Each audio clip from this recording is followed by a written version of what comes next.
Hey, everybody, what's up? It's your girl, Constance Carter, and welcome to Fly Nubian Money. Today's episode is all about the challenges that Black entrepreneurs face. Listen, you guys want to see a dead body today? Y'all want to see a dead body? No, listen. When we're dealing with large corporations, there are so many challenges that we face. And today we're going to discuss what to do with large sums of money and how to protect yourself, because this story we're going to tell you guys, I really need you to listen to it because it is absolutely abhorrent. I am pissed when I learned about this situation that happened to this beautiful young lady after a Black mother of two autistic children who invested everything she had into a freaking golden corral. After just 52 days in business, after overcoming insurmountable amount of challenges, her license was unlawfully terminated, and she now is fighting with a lawsuit for racial discrimination, rightfully so. This is such a powerful example, everyone, of the obstacles that we face as Black entrepreneurs that we often encounter, and we'll be diving into how we can avoid these pitfalls. This is 9.8. This is not $9,800. Okay, that's bad. You invest 9.8. I mean 9.8. If you invest $9,000, is bad. You invest $90,000. That's bad. If you invest $900,000, ooh, that hurts a whole lot. But imagine investing 9.8. I'm gonna throw $1 million in a franchise to be terminated just a couple months later. I have the best queens on the planet, y'all. Let me introduce you to our queens for the day. And we're going to have a great conversation about this because we have some of the most highly intellectual queens on the planet. We got Miss Moya. She is a tax professional. Hey, girl. Hey. Okay. And we have We Wealth Warrior herself, Madam Queen Athena. And then we have the B big coach. She ain't doing nothing small. She only doing it be big, baby. This is Miss Felice Hightower. She's a licensed clinical mental health counselor. So we are going to discuss this today. And I think we have all the right people today to actually talk about this. This is such a tragic story that, just in looking at what happened to this lady, let's hear a little bit about what happened. Artistic therapies are very, very expensive. Justin, my oldest child, is really artistic. He doesn't speak. Even today, he still wears pull-ups. Therapies are very expensive. And I felt that Golden Corral would give me the needed resources of additional income so I would not basically be living off of what I had received from an awarded judgment in Newark, New Jersey. You see, I am also disabled. I have a spinal cord injury. And my walk is not perfect, but I'm walking. I'm grateful. And I was allotted a certain amount of money, almost, I guess, $8 million. And I knew that if I kept on spending the way I was spending to help my son, Justin, reach his full potential, I would end up being penniless in like 25 plus years. I wanted to give Justin also an opportunity to have a job, and to be in a safe environment. Golden Corral is a restaurant, and many times people with special needs work in the restaurant industry. I felt because Golden Corral is a family type of business and they have strong religious and traditional family values, that it would be a great place not only to give great jobs to people in Newark, to have a stable income, and to be able to give Justin an opportunity to work when he becomes older. I thought it was a perfect match. Let me tell y'all something. Who was that?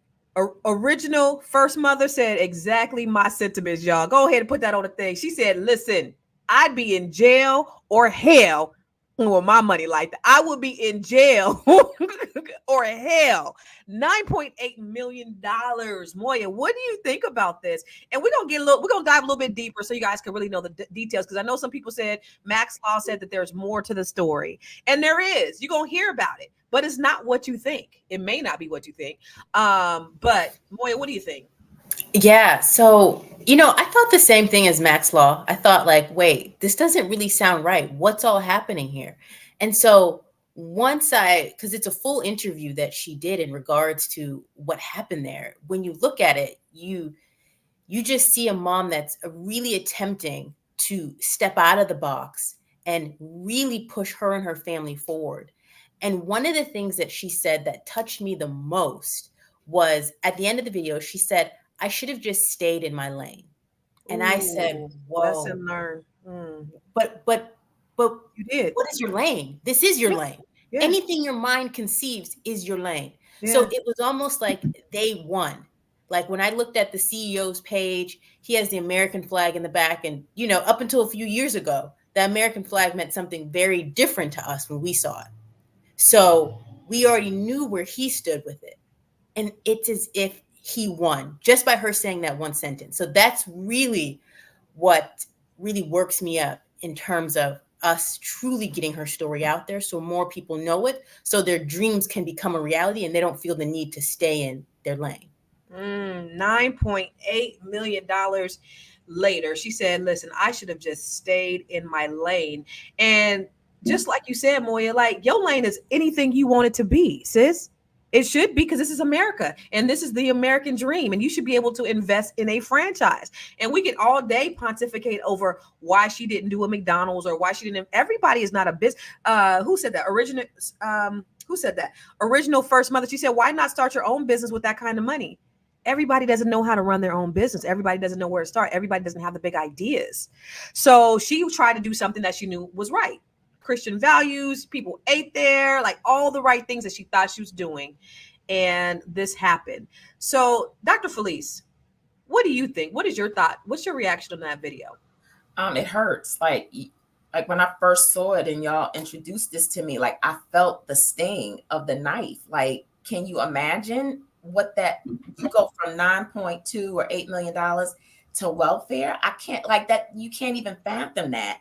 And the first thing that came to me was, where was her village? Where was her support?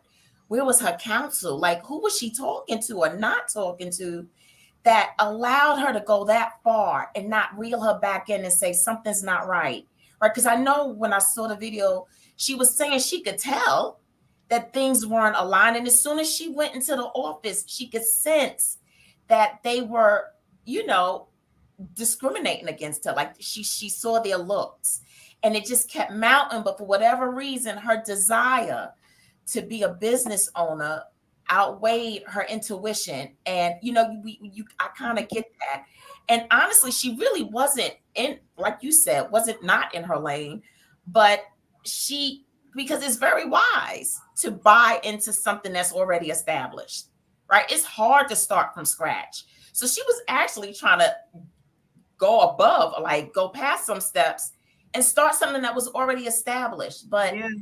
for that to have failed so monumentally, like I can't imagine, I would, like, that's therapy 101. Like she really needs to be seeing somebody for the Yeah. trauma, all that discrimination, microaggression, racism that she Straight up experienced, racism. straight up on so many counts, like y'all said before, her being a Black woman, her being disabled, her having all of that. I felt that. I still feel it. She invested $9.8 million. Now, listen, when we think of people who are on welfare, we don't think of anyone who's highly articulate like this lady. She doesn't seem like she's a dummy. She seems like she was well versed, well educated, that she had all of her ducks in a row, like she had done her research. What do you think, Athena? What was your thoughts when you saw that video? My first initial thoughts, well, I didn't see the video at first. I saw the meme of the 9.8 million. I'm like, oh my God, I've had all these judgments about her. I'm like, how could you lose 10 million? But when I watched the video, I was very impressed. She was very articulate. I think the only mistake she said this in the video that she made was that Trusting white people. No, I'm just kidding. Go ahead.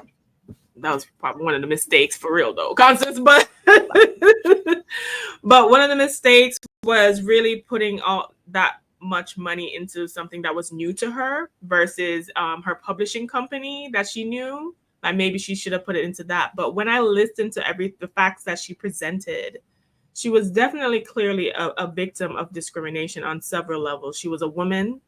They had said that they advised her to have male partners. She was Black, so we already know the racial was in there. And the sexist. Sexist, right? I remember in my women in entrepreneurship program with Bank of America and Cornell, that was one of the first lessons they said about expectations of you women. Can't do that. That is a federal offense. So I hope she rakes them clean. But in the video, I watched the whole thing. The issue is when you are suing a company like Golden Corral that has millions of dollars in their war chest, it is very difficult to see that into fruition. So in the meantime, she has to rely on food stamps and these other government programs, which they are there for a reason. She is using them in the way that they're meant to be used to supplement for herself and her autistic children. Mm-hmm. And here's what I really want to outline here. Just a few. Can y'all hear me? Oh, I really want to outline here just a few highlights, from this video. This lady has autistic children. She has 2 autistic children, like you all said, okay? And therapy for them is extremely expensive. So she said, you know what, rather me keep paying for this money, because she was investing in her kids. She believed that a franchise would be a legacy for her children, that she was building something that was sustainable, that would go well beyond her life, her children's life, and something that she could create true freedom from. Okay. She didn't accept the bigotry and the hatred and the prejudice. She wanted to rise above that. The other thing I want you guys to notice is that she wanted to have a store there in Newark, New Jersey, but instead, Newark, New Jersey now, what's the demographic of Newark, New Jersey? Instead, they blocked it and said she had to open it in New York, 80 miles away. What's it, Poughkeepsie? From her requested location. It's not a community of Black people who they wanted to serve, right? She's a single mother, and she said she just wanted to take care of her kids. She's also disabled, y'all. So she got this $9.8 million lawsuit, or she got a lawsuit, and she invested in something that she thought was going to go well beyond her. And she wanted to work in a safe environment, and she thought it was going to be job security. And she picked Golden Corral. Many of you say, well, why Golden Corral? Well, she said this is a place that hires disabled people. So being that she has 2 disabled sons, she's disabled herself, it was the model for her, and it was something that she really believed in. She really believed in what they were doing. Unfortunately, they didn't believe in her as a Black woman. So, what do you think? I know we're all entrepreneurs, right? Have you guys ever encountered like obstacles with being business owners? I know, when I was in California, I was in a town that was not very business friendly, period, across the board. They would, it was like a mob mentality, but I certainly faced a lot of discrimination when it came to the city and doing different things and trying to build and things like that. And I knew that it was because 1, I'm Black, and number 2, I'm a woman. Also, when you're in an area, and this is the reason why I'm so in love with the DMV, is because there's a lot of Black business owners here. Like, I could work and make money with people who look like me. There, it was a little bit more challenging. Now, I built the largest Black-owned real estate firm in California. However, people who were not Black, I have mostly 90% Black people. I had other people, but the other people who were not Black that worked for me, people were asking, well, why are you working with that Black company? Now, I because I made more money here than I've ever made anywhere else. Even though I'm a top producer everywhere else, I made more money. Constance knows her stuff. She gives us tools. She inspires us. She knows how to build our businesses. But white people wouldn't work for me simply because of the color of my skin. So have you guys had those situations where you ever were discriminated against with your business or anything like that, Dr. B. Big Felice? How far back you want to go? Name one time name one, right. Then and that's important, because if it's not because we're a woman, it's because we're Black, right? And then here's the thing that I know to be true is that average is not good enough. You got to be excellent to be good. In order to be good, you can't be average. You got to be good in order to be average. You got to run faster, jump higher, work harder than everybody else. And that's the unfortunate thing, but that's the task that we take on as Black women, Black entrepreneurs, period. So, Dr. Felice, what's a time that you can think that stands out for you where you've had to face discrimination as a business owner? Well, I was in the 3rd grade and I had to teach. I was one of the only Black students in my class, and I had a white teacher slap me. Mm-hmm. Because she believed that I caused the class to laugh. Wait, she slapped you? Yes, ma'am. And your mama didn't come whoop her ass. Oh no, my mom came up there and she made Okay. her apologize to me in front Yeah, of the. because somebody would have got an ass whooping, and So I'd I have said, been. how far back? What she say, jail or hell? That's what I'd have been. But go ahead. So how far back? And then, when I was in corporate America before I became a therapist, I experienced a lot of microaggression, right? A lot of frustration, which also provided me with some good self-imposed imposter syndrome, because then you start to question your confidence, your self-esteem, whether or not I really supposed, like we said earlier, am I supposed to be in this lane? But for different reasons, right? I was smart enough, but it just wasn't my lane because that wasn't my lane, but not because I wasn't supposed to be there. And so, yes, I experienced it, throughout my life. And it's unfortunate that that's a story that travels with us in our journey, right? In America, where it's nothing but a big melting pot. Our whole history is about being a melting pot, right? And so, yeah, so I can actually, that's why her story hurts so much. And it's probably very triggering for a lot of people to hear her story. Yeah. I mean, you set out to do what you need to do to invest, and then this happens. It's like, God, y'all just don't want us to be successful at all. You don't want to level the playing field. You don't want equity. You don't want us to advance in any way. And I think a lot of these corporations have been used to getting away with it for so long that they just think, just like police officers, let me go ahead and shoot this brother, because we shoot them all the time anyway. We don't never get caught. And then when they get caught, they're like, whoa, and that's the reason why it comes so easy for them to do that, is because they're used to doing that. Athena, any time for you that you felt discriminated against in your business as a Black business owner?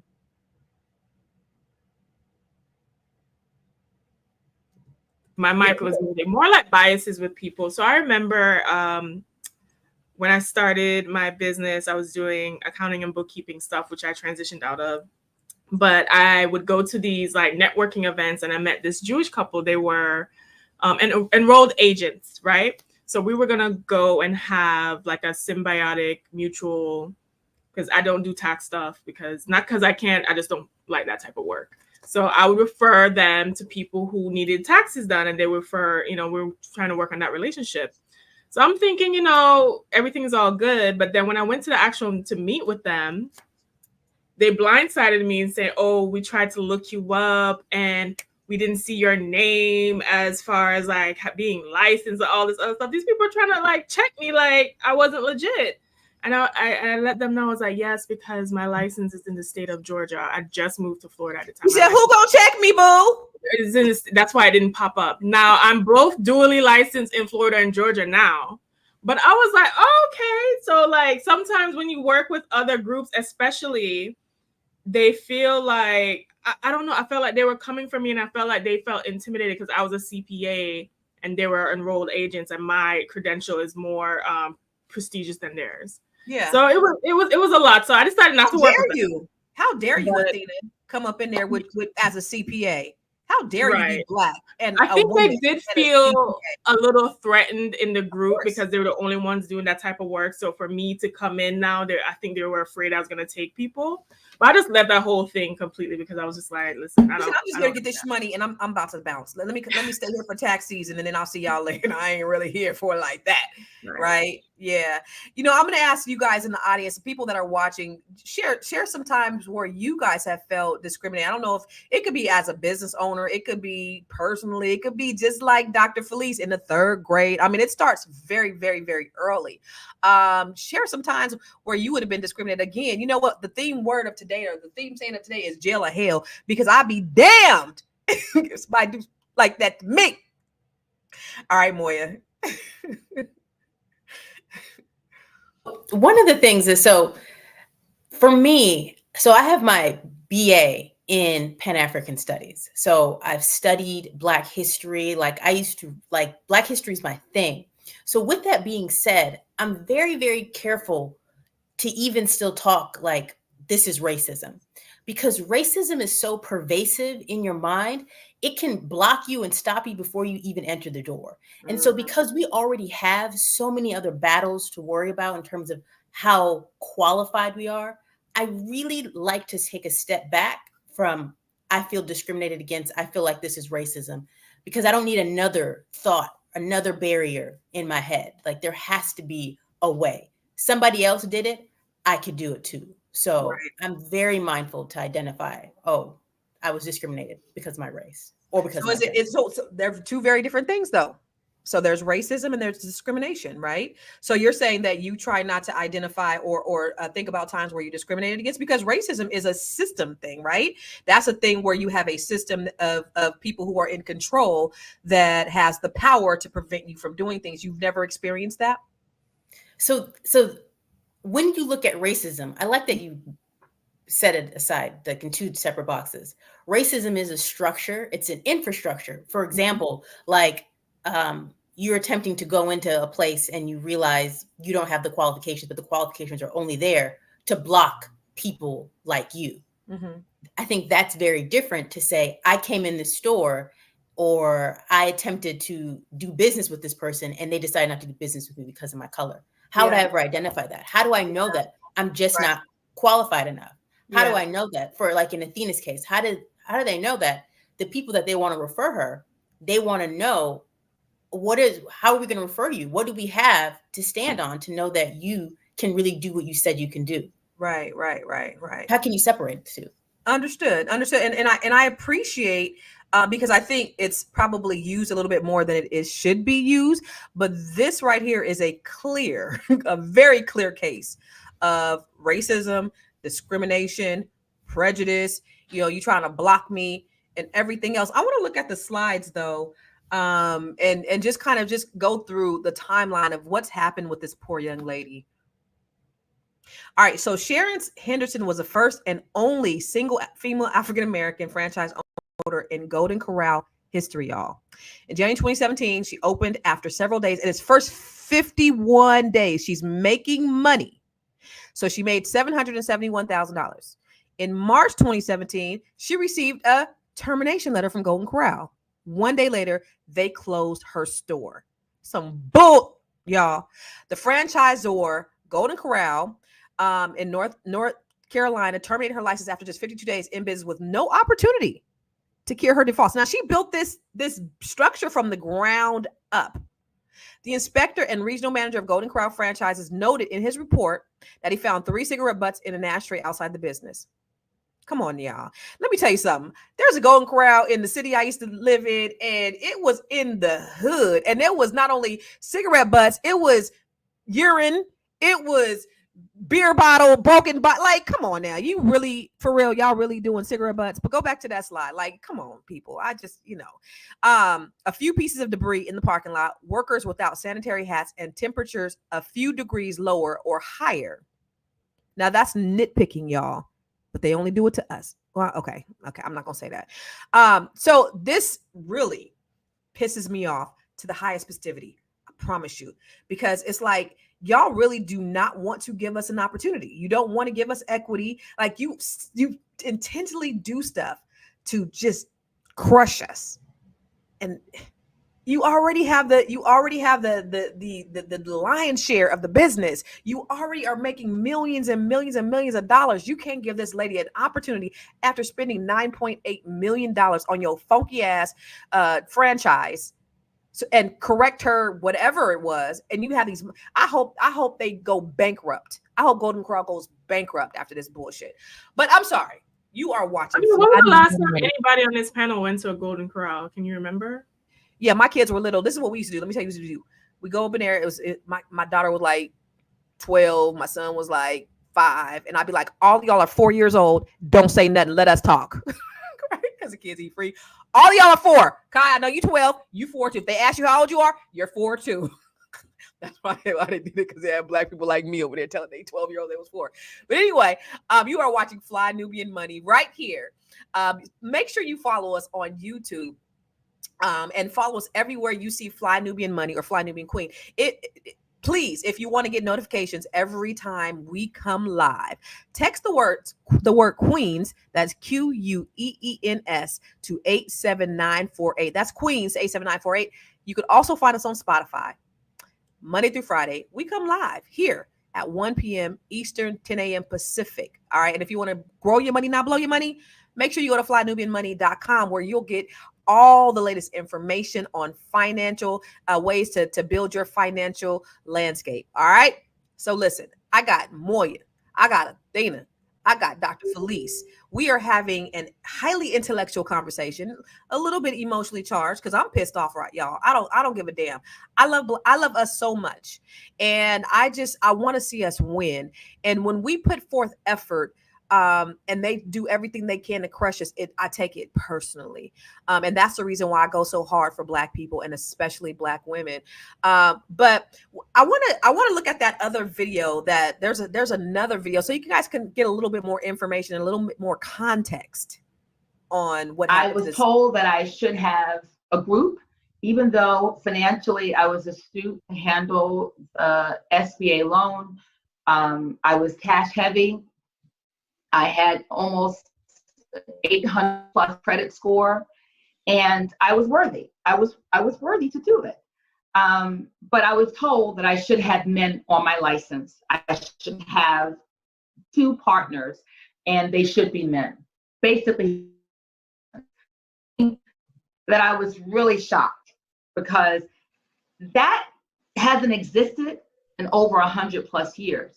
You know, in the 1800s, I know, right? In the 1800s and the early 1900s, women weren't allowed to own businesses, weren't allowed to own land. They were only able to receive sometimes slaves in their own name by way of death. So it would be their inheritance. They can own their inheritance, but they could not purchase in their own name. So basically what happened to me, I went back to the 1800s and I wasn't worthy, even though I was financially worthy and I had the credit strength to get an SBA loan of that magnitude, but I wasn't worthy because I was a woman. Now, this lady does not sound financially astute to you. She knows her stuff. She had an 800 plus credit score. She's cash heavy. She had all her ducks in a row. So y'all say, it's more to the story. Yeah, that's a little bit more to the story. You know that she was prepared. And if you guys don't think predatory lending is real, that shit is still real. It's still going on. Let me name for you 9 banks that just got fined in 2023 for predatory lending. Bank of America. Well, this is 2023, y'all. Wells Fargo, Citi, Title Max, OPP5, City National Bank, Regions Bank, Shinhan Bank. All of these companies in 2023 were fined for predatory lending practices. It still exists today. And she was told, was that the video where she was told that she had to go to a certain bank in order to do business? Okay, that wasn't the one. Was that the one or no? We haven't gotten there yet? That wasn't the one. This is the one that she was just really talking about, the fact that she was overly credit worthy. And they still didn't give her an opportunity. What do you think about that? Oh, go ahead, Moya. So I want to say something that's going to be unpopular, but I want to say this. So what you said about the predatory lending part, that's really important. When we get to that clip, that's really important to highlight, because there's some other things with that, especially when she starts talking about her EBITDA, like that's an important part. But I want to hear what she said here. I needed partners, and ideally they should be men. Now, the should be men part, I find it interesting because, so she's a single mom with 2 kids who are special needs. We know, especially if you're a working mom, your role as a mom. So if she got other partners on there that were women, and we know all that it takes to put on a business, especially to have it successful, it requires hours. There's a level of a learning curve that takes so long when you're really starting out. So you need, and just the way that our society is set up, men have that liberty to come in and out, like in terms of they don't have this needed role in a family like a mom does. So with that being said, who was going to be in the business working these long hours to make sure that it's running and operating in the way that it needs to happen? Like, who else is going to do that, especially understanding that she has 2 kids that are special needs? I understand that, but you can't where's the you can't support determine that needed? has to be a man, though, Moya. You can't say a woman is not capable. All women don't have families. All women don't have kids. So to say you need partners, okay, I understand that. But to say you need men partners, no, you can't do that. Number one. Number two, she could have a operations manager, which some people do. She could have employees that are doing all of that work, and she could She be had managers and He had a employees. manager. The manager went in there, was invited by Golden Corral, and he went and upped the orders to $20,000. And they couldn't even use the food because it had to go in the fridge, and then it went bad. So So this is their person. This your people. There's a person they This your sent, mans. so it's their This your fault. man's. Yeah, this your man. So but I do see the part of her needing support. Like, do we not? Yeah, she see needs that but you there can't say needed it has to support? be a man, though. And that's the thing, and that's actually the thing that's illegal, is you cannot say that it has to be a certain gender. What do you think, Correct. Dr. Felice? In the beginning, I asked you, where was her village? Where was her support, right? Where was her counsel? That's what I'm thinking about. But I don't necessarily think that it had to be men, right? It could be anybody who's competent and who believed in her vision to help her to get where she wanted to go. And so I agree, it didn't have to be men, but she did need some support. And or at least a sounding board to say, hey, does this sound right to you? To kind of reel her in so that intuition that was hitting her gut, she could say, somebody to confirm this isn't right. Let's talk to somebody, or let's possibly go a different route, or you need to pull out. That's my thing with her, is that she didn't have any wise counsel to reel her in when she was coming up against these obstacles, to say, you need to jump ship here, to save whatever money you have left and not give it to them. But this is what I believe. I believe that this is all going to work out for her good. And you got to be careful about what seeds you sow, right? No matter what your intentions are, you got to be careful, because now, because of what you did and whatever your intent was, you're going to pay triple for what she did. I think it's going to come out for her good. And I'm so happy. I hope so. I believe so. We all going to believe for her and stand in agreement that she's going to get everything that's owed to her and her due. That's what I believe. I appreciate that, and I pray that she will too. But I just work for me working, and of course they don't always come out the way you think it will. Love Matter says, "Okay, we still need men. Don't stray, please. We ain't saying we don't need no men, sweetheart, baby girl. We not saying we don't need men. We absolutely need men. I need a strong black man, but I'm saying he doesn't need to be in my business. That's all I'm saying. It's not a requirement." Athena, what do you think about the video? I know you have a lot because you did a lot of research on this one too. Yes. At every turn, at every corner where she listed in the video, she was being strong-armed by Golden Corral.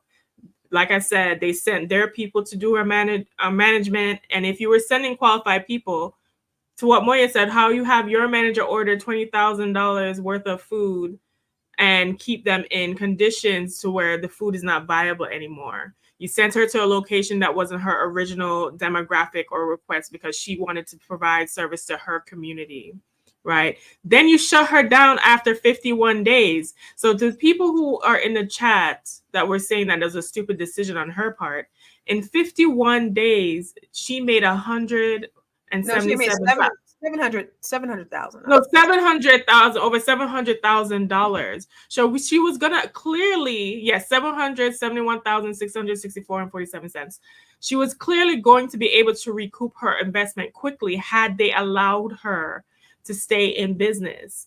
Then, how you know for sure it's discrimination? Quickly after they denied her, they had a man named Mr. Patel come in there and take over her position, take over her store, and he had several infractions. I think that they found like food safety, and he didn't pass certain food safety. They found bugs there at his bugs, all kind of stuff, and he was still able to keep his store.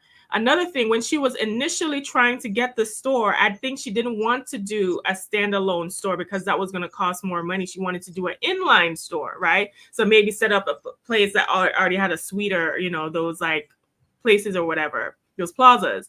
They denied her. So at every step of the way, they requested her to do things that will cause her to spend more money.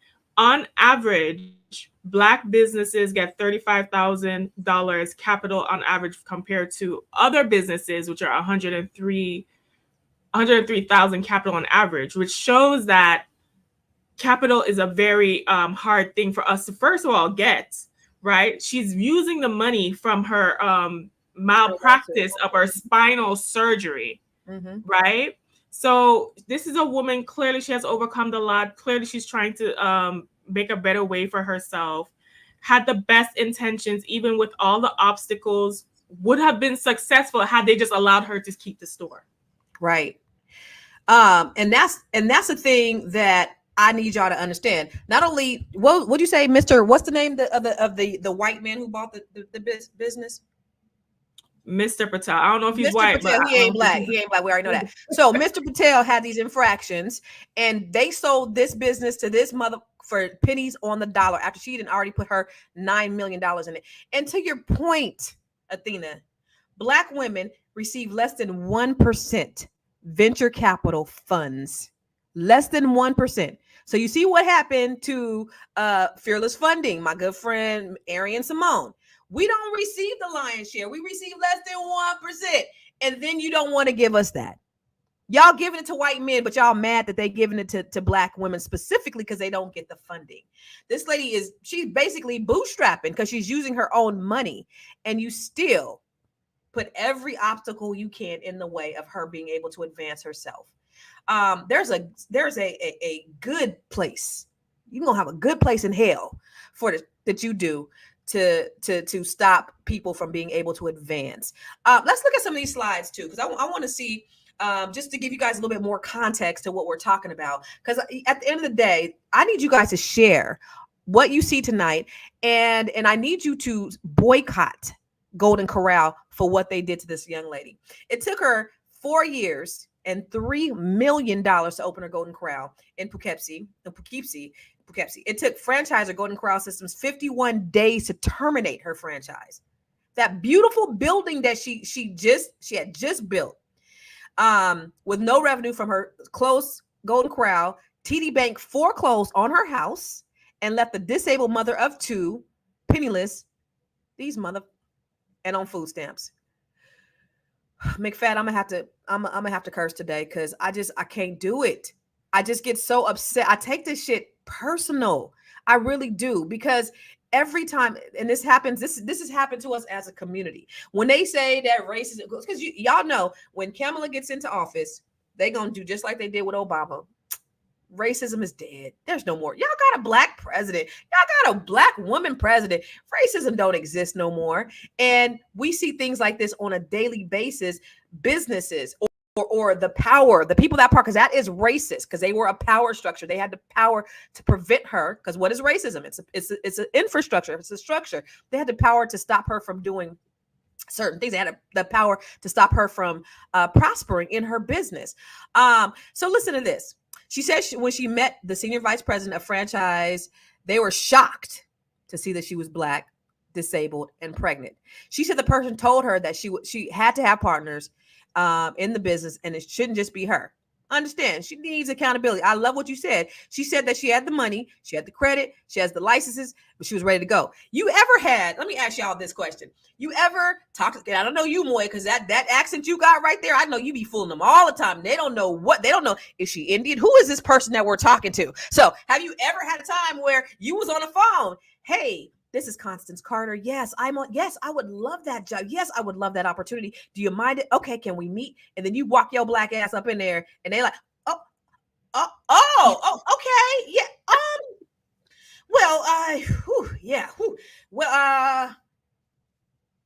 Job is now, it's been, or have you ever had that happen to you where, because I have.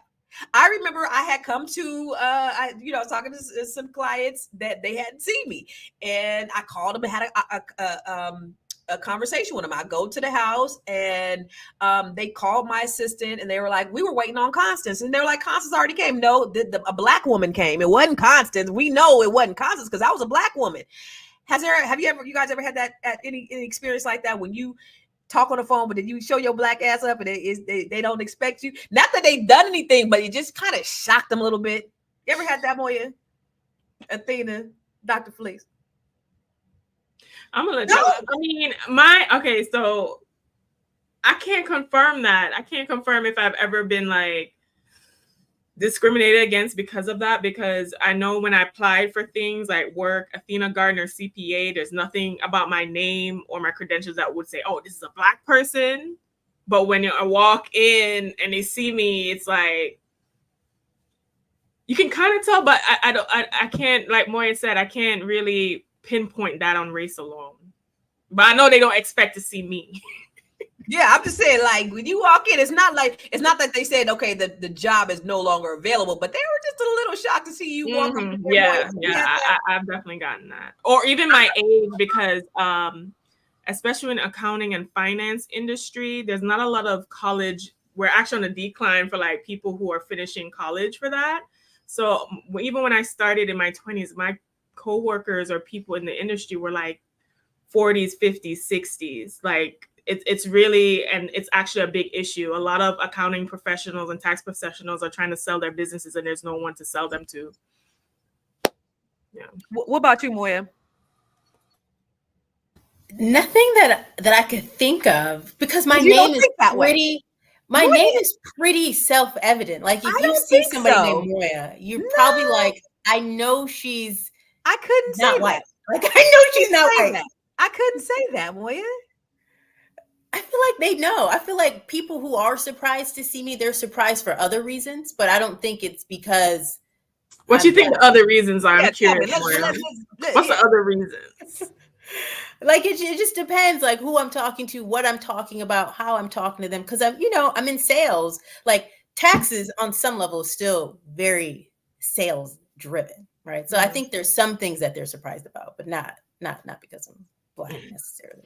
And Dr. Fleece said no, because this thick ass accent is not gonna do it. They ain't not mistaking you for nothing, or what do you think, Dr. Fleece? I think it's the Brooklyn accent, and then I have too much bass. I have too much boom, boom, boom. So I don't think they get it, twisted. So it's good bass. It's good bass. It's beautiful bass. Yeah. So no, I don't think they think I'm white. So a couple of other things that these people did, and let's roll the footage. Let's roll the last video, so we can kind of discuss it, because I think there's some other things that kind of stood out of the practices of Golden Motherfucking Corral. Let's go. Predatory lending and predatory financing is real. It's very real. Golden Corral told me if I didn't use TD Bank, that the deal was off. I had to use their bank because that bank knows the buffet business. Golden Corral and TD Bank then tell me I cannot build what's called an inline. An inline is a cheaper product or a cheaper location. I had to build a standalone store. TD Bank changed my cash contributions, and I'm going to bring it into like a mortgage so we can understand what cash contributions means. Cash contribution is like your down payment, okay? It's your down payment.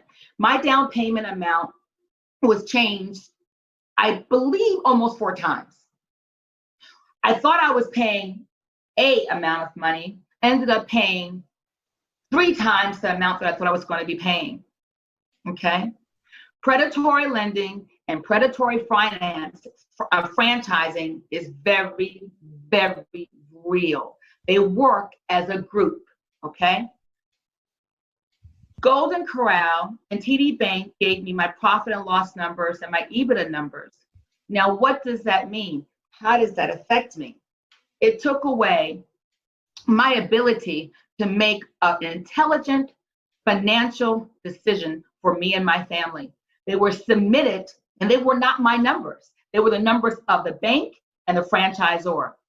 When my loan was partially closed, I was then still requested to pay more money to TD Bank. And that's kind of tough, right? Because first of all, that franchise cannot force you to use a certain company for your lending. So that's totally against the law. There is oh God, I forget the term. for it. It doesn't come to mind, but there's a law against that. You can't force somebody to use a lender, and I don't care what capacity is, you cannot do that. If they're bringing in their own money, you cannot force them to do that. So you see that this lady, like I said, she's extremely financially astute.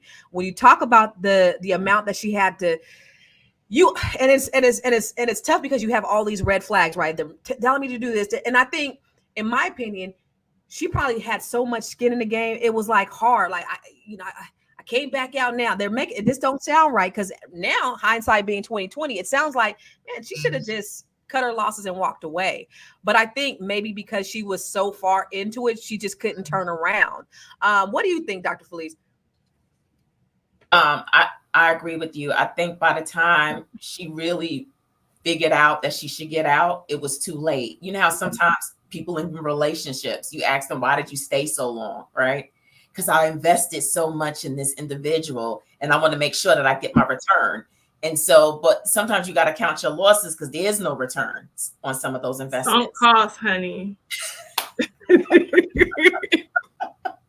Right. So, you know, she should have counted her losses. And she says that she should have just counted her losses and got out. So, yeah, I think she was too far in the game. And then it became a fight. Now it's more about my pride. It's about the fact that I'm gonna do this. I'm gonna prove them wrong. I'm gonna prove this. And you know, she has so much of herself and emotion tied into it. Freedom in lending, yes. Thank you, Moya. What do you think about that clip? I agree. At that point in time, she said she had around $400K invested already in it. So that is a lot. But my question is, what's the difference between intuition and red flags and challenges? Because they're normal business challenges that she had. I think the slide that we saw, and Athena brought it up, she made $771,000. So this is profitable. This was, if we look at it just on the books, on paper, a sound business decision. The area that I feel like she has the biggest case in is with the loan and with them telling her where she needs to get the financing, because that flipped everything upside down. Because the other stuff, believe it or not, is actually somewhat normal for franchises. It's normal that they send you a manager because in theory, that manager is supposed to help you because they have the on the ground knowledge. Mm-hmm. In theory, they're supposed to guide you with what locations that you can fly. That's part of your franchise agreement, right? Exactly. So those things are still customary. Mm-hmm. It's really about the structure of who she was dealing with and knowing that the way that they've set it up, they didn't set it up for her to win. They set it up for her to fail. That was exactly what that was for. They seen her this black woman with a limp, pregnant, and they were like, "Rut-roll, Rorge," and we can't say anything. Oh, we really don't want her to. So let's do this. Maybe she'll back out. Didn't back out yet. Well, let's do this. Maybe she'll back out. Oh, she didn't back out yet. Well, let's do this. And so then they get all the way to the end. She has this beautiful business. She's built from the ground up. It's profitable. They're making money. And they're like, there's some cigarette butts outside. Shut her down. I mean, that is, come on. So Athena, what stuck out for you in that video? Just the levels of disrespect. And I do feel like, yes, Golden Corral, TD Bank needs to burn in hell. I can't remember last time I've ever been to a Golden Corral, and I've never banked with TD Bank. So this just, keeps me in line with that. But I also feel like, especially as Black people and Black women, sometimes we do take on the fight to prove worthiness to others. And we need to let that shit go. Mm-hmm. You're worthy on your own, like she said in the video. And we do not need to make our lives harder, swim upstream to prove nothing to nobody. Okay. If people are not trying to give you a fair deal, so when they require the 3 times down payment, when they were requiring all this stuff, that was not fair, right? Then you take that as a sign that you are not welcomed here. And why do you want to put your energy towards something that definitely is not trying to be with you? If you go on franchisedirect.com, there's a listings of thousands of franchises are all different from 10,000 up that she could have picked. But she felt like this one was in alignment with her core values. It's a Christian company. But how much in line with your core values when you all right, they advertising that they're in line with your core Well, that's values. what she thought when she did her research. Yeah, the reality of them means it's showing you that they're not. Yeah. The reality of dealing with them right. Showing that. And that goes back to that Christian. That was a lot of devil work that they were doing. A lot of these so-called Christians is doing the devil's work. But that goes back to what Moya said. Intuition, red flags. What was the other thing you said? Intuition, business challenges, normal business challenges, and normal business challenges. And I think she had all of those three things. Is intuition. She should have used her intuition. But for you, because listen, $9.8 million. She used all her money. How much? Because we got all these financial people. So we have the therapist that can. Well, you can speak from any perspective, but we have the therapist. I think that could really talk about the mindset of where she is. But I think that the two financial gurus here let's talk about like how much she should have spent, like what should have been her max on her investment into her business. Because I know she probably thought that this was, she was going all in and she was putting all her cards on the table. But as an astute business person, what should have been her max investment of that 9.8 million award that she had invested in her business? Moya. Yeah, either one of y'all. I mean, both of y'all. I want both of you guys to answer. Don't fight too soon. So one of my biggest things is it was just what her max, because I think she put 3 million. I thought her settlement was 9 and she put 3 million. And that's really the part that took everything there. So I think it was just her needing to know her max, because to me, it looked like it was a sound business decision. The only part that wasn't sound is when they changed her numbers, therefore changing what she could truly produce. So that was the part to me that would have been the biggest thing that would have made me walk, because that dictates how much you can actually afford to pay. Well, our title says she invested 9.8. So what did she invest? Did she invest 9.8 or did she invest $3 million? Did she put all of her cards on the table, or did she just was it a percentage? Because if she wasn't investing all her money, then she shouldn't be back on food stamps, right? She lost it all. So before I go to you, Athena, I know Dr. Felice has a heart out. I want to let her get her final words, and I want you, Dr. Felice, to talk about from a mindset perspective and what that does for her mentally and how that could affect her long term.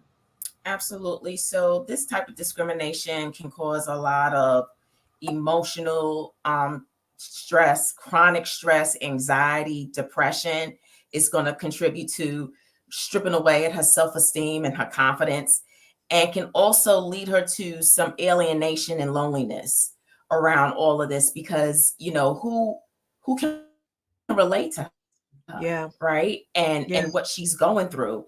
And nobody. So what we have to do is nobody can relate to it. So we got to really get behind her, like give her some support, even through social media, writing her to, encourage her. She does need some good therapy, right, to get through a lot of this, but also let her know that we're advocating for her, that we believe that she's going to make this. I saw one of the people in the chat that said we're going to send positive energy towards her, and stand in agreement with her that she's going to make it through this, that she is strong, she is resilient. And no, this wasn't fair, but the fight is not over, because she's not going to fight alone anymore. That's and right. So hopefully we can channel all of that towards her. Because now I have to boycott. So I'm sorry. I just went to Golden Corral for their buffet for their breakfast. Sorry. Now I know, but I'm going to do my research, because there are probably Black people who have Golden Corrals. I don't necessarily want to boycott them, but do you know that to be true? I don't know. We have to investigate. I have to do my research, right? I don't want to boycott the wrong people. And so I just want to make sure that we advocate for them, because I don't want to stop people getting their money and working hard and they didn't have that experience. So, but yes. So that's my final word. But where can they find you? Because listen, I love your unique perspective. I want people to follow you. I want them to call you. I want them to get therapy from you. I want them to be big. by you? Where can they find you, sis? Oh, thank you for asking. So I'm Be Big Coach on Instagram. I'm Be Big Coach on Facebook, and my website is thebebigcoach.com. There we go. You can go ahead and drop off. We appreciate you. We're gonna just wrap things up in a little bit. But yeah, she lost everything. And just like the doctor said, the good Dr. Flea said, when you're playing at that level, you don't really have other people who are playing at that level. So to have that kind of support. So it's going to be really important for us to stand by her and let her know that we got her. And she also has a GoFundMe, y'all. So I don't think we can put it in the chat, but if y'all could Google the GoFundMe, Google that shit, GTS it, Google her, what is her name? Put her name up for me, please. I can't hear you, Athena. Put her name up for me. Oh, we can put it in the chat. We can? All right, put it in the chat. We can put it in the chat. Or we cannot. So what's her name? Can somebody put her name in the chat? I can't hear you, Athena. You muted, baby. Okay, so can you put that in the, or can you make a banner with her name on it so that everybody could Google it, or put the GoFundMe in there if we're able to, if we're able to do the GoFundMe, or if we're not able to do the GoFundMe, put her name. I can't hear you, Athena. But you're right, Big Mac. And I see you and Athena over here flirting, so I don't know what the hell going on between y'all. But I know ever since he came on there, y'all been rolling real tough. Anyway, Big Big said it was an expensive learning lesson for. Oh, okay. She probably was having some technical difficulties. It was an expensive learning lesson, and I think that's true. What can she learn? Like, what can we? Oh, let's go to this. In 2023, the White Plains Southern District Federal Court, in order to proceed against the franchise for discrimination and punitive damages. Good. She first brought her case before the court, seeking $265 million in 2018. Henderson said that she invested her life savings of more than $3 million and 4 years of her life to open a Golden Corral franchise in Poughkeepsie, New York. So Athena, what were you saying? You was talking a whole lot, but we didn't hear you. So basically the name of her just go on, if you type in Google GoFundMe and you type in franchise nightmares, you'll see her GoFundMe come up. That's or Sherrance Henderson, y'all. Or Sherrance Henderson's GoFundMe, and it will pop up. I'm just gonna put it. She's only trying to raise $10,000, and she has only raised half of that. So put her name at least up on there so that we can see it. And you guys, I want you to do me a favor. I want you to boycott, and I want you to tweet. This is going to be important because a lot of times when I've had issues with companies, they don't like this public scrutiny. And if you tweet them, about Golden Corral's discriminatory practice against Sherrance Henderson, they will hear you loud and clear. They don't like that shit. So and TD Bank as well. So I would definitely encourage you all to tweet them. I would definitely, and I wouldn't encourage you to give them bad reviews on different franchises because they have different owners, so you kind of don't want to mess with that because we don't know about other people's businesses. But I would certainly tweet these companies to let them know that you know what happened and that you are boycotting and you will no longer do business with them. So make sure that you share this information with your people because people need to understand what's going out there. Predatory lending is real. Discrimination against people of color is extremely real. And we want to bring awareness to that. And that's the reason why we're here today. We're going to go ahead and get up out of here. Moya, what are your final thoughts? I think what we have to do is what Dr. Felice said, is really stand with her in this moment. So that way she knows that she has a support group out there, and we have to go ahead and really donate. We have to donate so that way we can help her during this time that she really took a chance. Yeah. We want to reward people who take chances. I agree. And if you don't have the money, if you don't got $5, $10, $1, share. There is non-monetary ways that you can actually help this lady. We need to get the word out because if you can't do it, somebody else may be able to. So thank you for that. Athena, what do you think? My final thoughts are this. I think that we should read the tea leaves of situations and not try to assert ourselves in places that clearly don't know or value us as people. And also look into ways that we can support ourselves and find the spaces where we are supported. We are worthy on our own. We do not need to go through a fight to prove anything to qualify for the unqualified anyway. Boom, boom, boom, boom, boom. Dr. Ed, where can we find you guys? Because I don't think you said anything, Moya, where they can find you and Athena. Yes. So for me, it's moya.business on Instagram. The one thing I do want to highlight, though, is that it's important for us to still go out there and, like I said, take chances and be willing to be the first. When you're willing to be the first, it's going to be difficult. It's going to be challenging. They might not want you there. All of those things still might be true, and you still need to do it because it's still necessary, because you open up a place, you open up a wedge in that door so other people can walk through it. So I just don't want us to push fear in terms of, if that space is not clearly designated for us, I'm not able to go there. No, every space is designated and we need to go there, and we need to just go through the challenges. And when they mess up, that's when we have a legal system that can also rectify it. Thank you for that. Thank you for that. Because we do need to still try, still invest, still go after our dreams regardless. Athena, where can they find you, baby? All right. So if you want to connect with me, you can find me. Dramatic. Go ahead, girl. I am dramatic. At We Wealth Women on all social media, but especially Facebook, Instagram, TikTok, and YouTube. My website is wewealthwomen.com, and you can listen to me on the We Wealth Women podcast on Apple, Spotify, and iHeart. Thank you. I say go to where you are celebrated and not tolerated. It reminds me of the folks who marched for us and they sat at those counters for us. And I appreciate you, Moya, for saying go after it anyway. Open up that door, let other people in, and we should.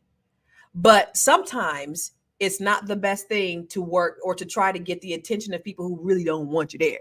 When I remember I seen a documentary and this man said, after we ate that nasty ass food, we said, you mean to tell me we died for this shit? So I say this, you have more power in the palm of your hands than they had when they put the man on the moon. Information is out there. Google is your best friend. So just do your research. It doesn't mean, don't go after it. I love what Moya said about that. Go for your dreams, but just make sure you take, calculated risk. Take a risk, please. That's the only way that you're going to be able to stretch yourself and grow yourself, but take calculated risks. If you are not very financially astute, or if you don't have the business acumen, get with coaches, mentors, and trainers who can actually help guide and lead you. Go with people, just like Big Mac said, Athena's boyfriend, he said, talk to other people who have Golden Corral franchises out there. There might be somebody else who could have mentored her through the process. And that's what we really have to look at, ladies and gentlemen, is just you can't do this all on our own. And that's the reason why we encourage you so much to try to work with people, especially people who look like you. That African proverb that I will say it, my daughter be like, Mama, you always say that. People go get tired of hearing it, but it's the truth. If you want to go fast, go alone. But if you want to go far, you got to go together. We got to get with people, like-minded people. Join my Net 7 collective. I'm teaching Black women how to run businesses, but you got to be with like-minded people who are going in the same direction as you. And if you don't know, of course, you don't want to be the smartest in the room. Get somebody else who know a little bit more than you. Okay. Where can you find me? Everywhere. I am Constance Carter. Follow me on Instagram, Facebook, and YouTube. And then you can even check me out on my website, ConstanceCarter.com. But I just love to see Black people win. And that's why I take this shit personal, because that right there, this is what we faced since the inception of this country. And this is the reason why I know that we need to work together, because they can't kill us all. You can kill us individually, but you can't kill us collectively. And we're not going to let them do it. So thank you guys for tuning in today to Fly Nubian Money. And you will see us tomorrow, Monday through Friday, same time, same bat channel. Big Mac, I am absolutely out of control. I'm going to call it like I see it, brother. We'll see you later. Peace.